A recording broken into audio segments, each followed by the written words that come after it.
My name's Kevin Cottle, and I've been cooking 30 years. I know I don't look that old, I'm young, but I have 30 years in hospitality. Whew. I gotta think about that for a minute. 14 years old was my first job.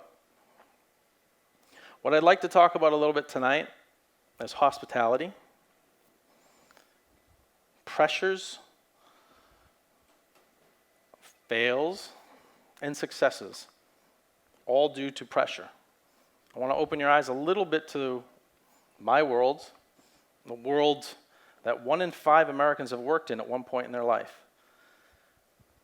That's hospitality, any way, shape, or form. It's a lot of people.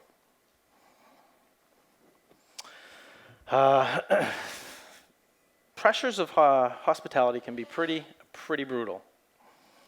I'd like to kind of start with my first job and how I fell in love with what I'm saying is a brutal industry. 14 years old, Mom, I want a dirt bike. She said, go get a job. I said, what's that?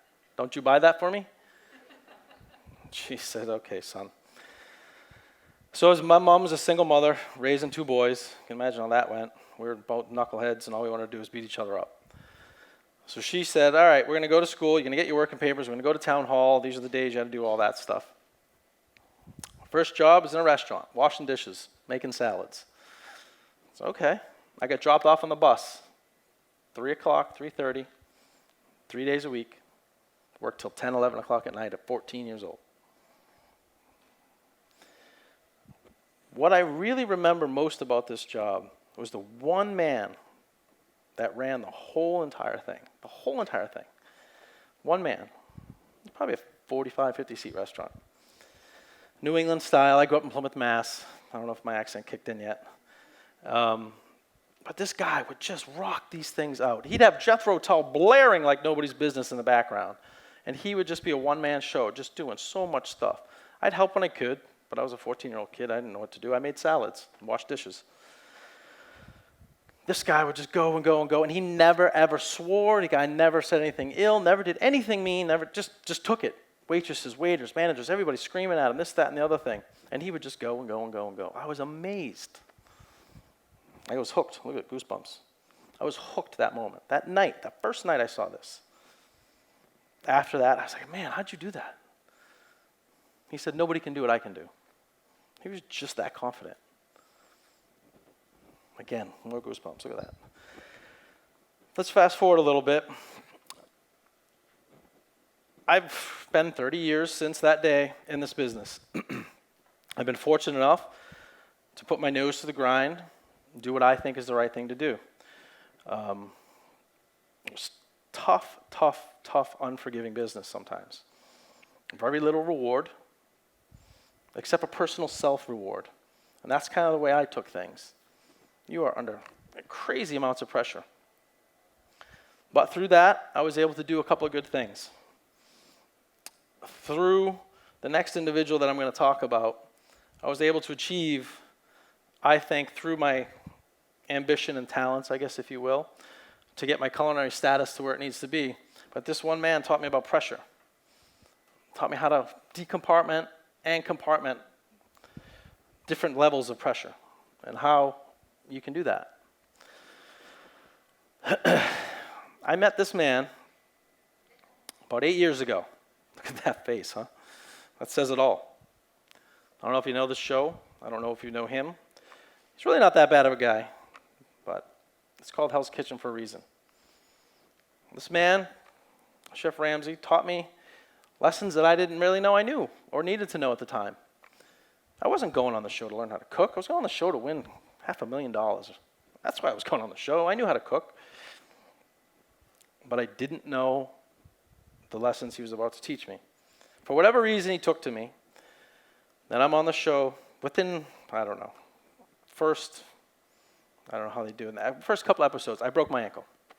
They said, oh, you got to go home. I said, no, I'm not going home. I didn't come all this way to do this, to go home. They said, all right, well, you got to be on meds. I said, no, I'm not going to be on meds. Just give me some Tylenol, give me a boot, I'll be good. They're like, okay. So I did that. I signed off, said, okay, let's go do this. So I went and I worked harder, and I tried to work smarter. And the whole point of the show is to put you into a situation where you just are not used to pressure. You're not used to things other than what you know. You're in a box, and they push that box this way and that way and shut this off and throw this ingredient away and do this and do that to you to see how you react under pressure. I didn't know that at the time. I didn't know that after I left. I figured it out, though. That while I was there, he would give me all kinds of good, inspirational, good things that I didn't know at the time, but I was starting to understand. I was always doing stuff. I got it, we're good. He'd say, would you stop, Kevin? Don't think about now. Think about what's next. What's next? Think ahead. Always think ahead. Don't let the pressure consume you. Okay. Didn't know that at the time. Never back down. Stand your ground. Don't succumb to the pressure. Use it to your advantage. It's energy. What that does, it's up to you. You can make it fester you. You can make it push you. I chose to push and push harder and work smarter. Simple. Very simple. A couple of sentences the man said to me. Just a couple of simple tokens of reason that I just never thought about. I did pretty well. I went all the way down to the end. I think I won, but who knows? That's another story. Through this lesson, what I've learned is that this is a business where it can consume you. It can take you over. You strive for excellence. Standards, high standards. Standards need to be the best. Is the fork in the right place? Is the table ironed? Is the chair right? Is the fork positioned where it should be? Thumbnail ahead. Whose thumbnail? My thumbnail? Your thumbnail? I don't know. These are all the things that have to think and go on. These are all the things that can consume your brain. That's how you deal with that. So there's a couple of things that have happened in my career. A lot of people would call these less desirables, and people may have had some troubles in life. I found it kind of my mission to take them, whomever they are, and use them, and work with them, and try to create them, and take their life's pressures a little bit easy, and try to mentor them a little bit more. I've made that my mission for the last, 10 years at least. That's something that's inspiring for me, and that's something that takes the pressure off of me. Some of these chefs that are just amazing. Chef Cantu, 2015, took his own life. He was on top of the world, had an empire, one of the best culinary gastronomic chefs ever to live, ever. Had everything going for him. He didn't do too good with the pressure. For whatever reason. I don't know. There's a man right here. Was the #1 chef in the world. The world. Chef Boyer. 2016, his restaurant was #1 in the world. He was the #1 chef in the world. God, he worked so hard. He was amazing. Legendary man. Legendary. Still is. Succumbed to pressure. A month after he received the award, he died. Committed suicide. I don't want to get all morbid, because those are very hard, true line facts of what the strive for excellence, perfection, can consume you and overtake you and take everything away from you that you've ever worked your entire life for. These are the things that I try not to consume my life. Although I want to be the best that I can be, I want to be absolutely certain that I'm doing everything I can to make sure your bellies are full, your mouths are tasty, and you're happy. Whether it's the carpet that you see when you walk into one of my restaurants, whether it's the tablecloth that has a stain on it doesn't matter. It's everything. All of that matters. All of that creates a giant, giant steam kettle. That's how you deal with that. I would like to think that I've done a good job. I've stumbled. I've fallen, as we all have. I like to think that getting up and showing some sort of inspiration. I don't know, so how many of you have seen Rear Admiral's speech? It's all over the internet. Set a task for yourself. First task that you know you can complete, making your bed. You set a task, you had a goal, you executed it, you completed it. Check. Task 1 done. I love that speech. If you haven't seen it, you should look at it.